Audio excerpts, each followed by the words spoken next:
당신이 몇 살이든 어디에 살든 남자든 여자든 밥을 먹고 나면 꼭 하는 것이 있습니다. 치카치카 푸카푸카, 바로 양치질입니다. 100세 시대 오복 중 하나로 불릴 만큼 중요한 치아 건강. 이 소중한 치아를 위해 우리는 매일 하루 3번씩 양치질을 합니다. 그런데 과연 양치질은 누가 맨 처음 시작한 것일까?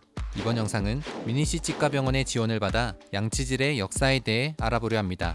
인류는 충치를 막기 위해 안간힘을 써왔고 그 역사는 아주 오래전으로 거슬러 올라갑니다. 기원전 5000년경 이집트에서는 황소의 말국, 수액, 구워서 부순 달걀 껍질, 화산재 등을 조합하여 치약을 만들었다고 합니다. 이렇게 만들어진 치약을 손으로 문질러서 사용한 것이 지금까지 알려진 최초의 양치질입니다.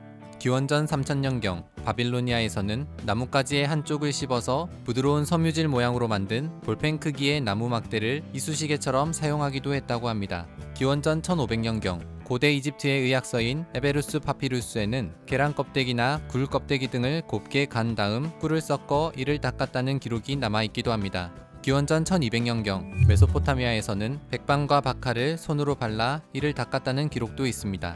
고대 인도인들은 꿀, 기름, 인도산 향신료를 섞어 치약을 만든 다음 깨끗한 나무가지 끝을 다듬어 칫솔을 만들어 양치를 했습니다. 양치질 후에는 금속 갈고리를 이용해 혀까지 닦았다고 하니 아주 오래전부터 치아 건강에 관심이 높았다는 것을 알 수 있습니다.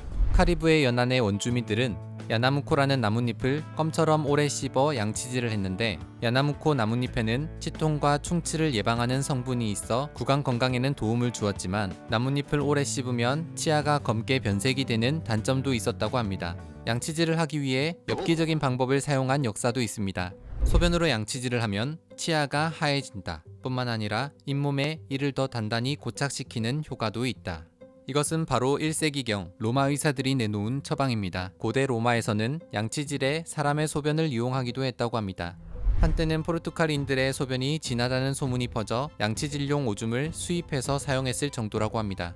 그런데 이것이 영 허무맹랑한 소리는 아니라고 합니다. 소변엔 암모니아 성분이 들어있어서 치아에 쌓인 노폐물을 녹일 수 있다는 원리를 이용한 것이라고 합니다. 포르투갈산 오줌이 특별한 것은 아니었지만 긴 수송기간 동안 소변의 성분이 점점 발효되면서 그 효과가 더 좋아진 건 아닐까 합니다. 조선시대의 우리나라는 신분에 따라 양치 방법도 달랐습니다. 궁중의 왕가에서는 소금에 금가루를 섞어 양치를 했습니다. 소금의 향균 작용으로 치아를 깨끗이 관리하고 때론 구내염을 예방하기 위해 벚꽃 말린 가루를 사용하기도 했다고 합니다. 반면 평민들은 지푸라기에 소금을 묻혀 치아를 닦거나 지푸라기를 껌처럼 씹어 치아 속 이물질을 제거했다고 합니다. 이렇게 치약이 없을 때 우리 조상들은 소금으로 이를 닦았습니다. 지금처럼 아주 고운 소금이 아니었기 때문에 소금 자체가 치아 표면을 갉아내는 연마제 역할을 했고 소금의 살균, 향균 효과가 치아 건강에도 도움을 주었기 때문입니다. 그런데 여기에는 문제가 하나 있었습니다. 옛날에는 소금의 가격이 매우 비쌌기 때문입니다. 그래서 가난한 백성들은 소금 대신 모래를 이용해서 양치질을 하기도 했다고 합니다. 칫솔에 대한 최초의 기록은 기원전 1600년경 중국 역사책에서 발견되는데 끝이 마모된 얇은 장가지를 칫솔처럼 사용했다는 기록입니다. 동양에서의 고대 칫솔은 버드나무 등으로 만든 이쑤시개 형태라고 할 수 있습니다. 사실 양치질의 양치는 버드나무 가지를 뜻하는 양지에서 유래됐다고 합니다. 양지질이란 단어는 오래된 한자어로 지금으로부터 약 900년 전 중국 송나라 손목이 저술한 계림 유사에도 나옵니다. 버드나무 가지를 이용하는 방법은 이빨로 잘근잘근 씹어서 한쪽을 솔처럼 만들어 양치질을 하거나 뾰족하게 만들어 치아 사이의 이물질을 제거하는 식이었습니다. 게다가 버드나무엔 살균 및 염증 완화의 성분이 있어서 꽤 효과가 좋았을 것으로 생각됩니다. 이런 양지질의 가지 지자와 발음이 비슷한 이 치자가 대신 와서 바로 지금의 양치질이 된 것입니다. 지금의 칫솔 모양과 비슷한 형태의 칫솔이 처음 발명된 곳도 역시 중국입니다. 1498년 중국 당나라 왕실에서는 동물의 뼈나 대나무로 만든 손잡이에 멧돼지의 뻣뻣한 털을 붙여 칫솔을 만들었는데 이 돼지털 칫솔은 여행자들에 의해 멀리 유럽까지 전파가 됐습니다. 유럽에서는 뻣뻣한 돼지털 대신 부드러운 말총이나 오소리털 등을 칫솔모로 사용하기도 했습니다. 1780년 영국의 발명가 윌리엄 에디스에 의해 대량 생산되고 상품화되기 시작하면서 동물털 칫솔은 더 큰 인기를 얻게 됩니다. 하지만 동물털 칫솔은 값도 비싼 데다 뜨거운 물에 소독하면 털이 흐물흐물해져서 쓰기가 불편하다는 단점도 있었다고 합니다. 그러던 중 1938년 미국 듀폰사가 나일론 칫솔물을 개발하면서부터 현재와 같은 칫솔이 보편화되기 시작합니다. 나일론 칫솔은 값이 쌀 뿐만 아니라 각종 세균 번식을 염려할 필요가 없어서 기적의 칫솔이라 불리며 일반 칫솔로부터 전동 칫솔까지 칫솔 모계를 평정하게 됩니다.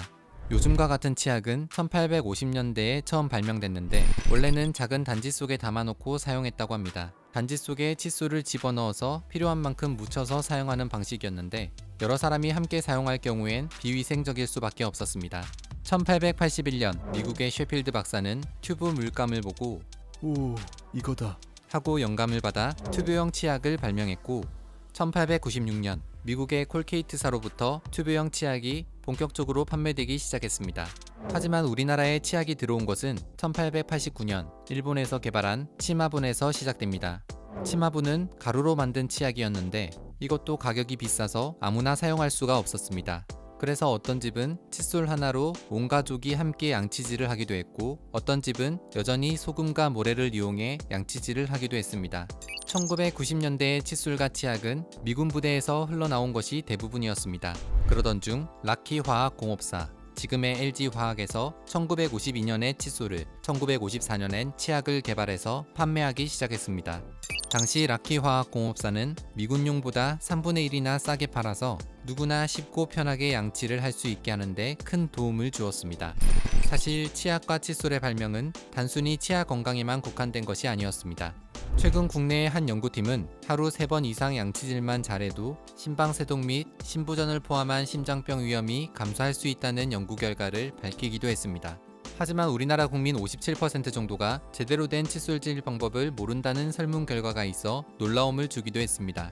하루 3번, 3분 이상, 치아뿐 아니라 잇몸 사이까지 구석구석 깨끗이 닦고 치실이나 치간 칫솔을 이용해 치아 사이 잘 빠지지 않는 불순물을 제거하고 치과에 가서 정기적으로 스케일링을 받는 것 꼭 기억해두면 좋을 것 같습니다. 이상 미니시 치과병원과 함께 양치질의 역사에 대해 알아봤습니다.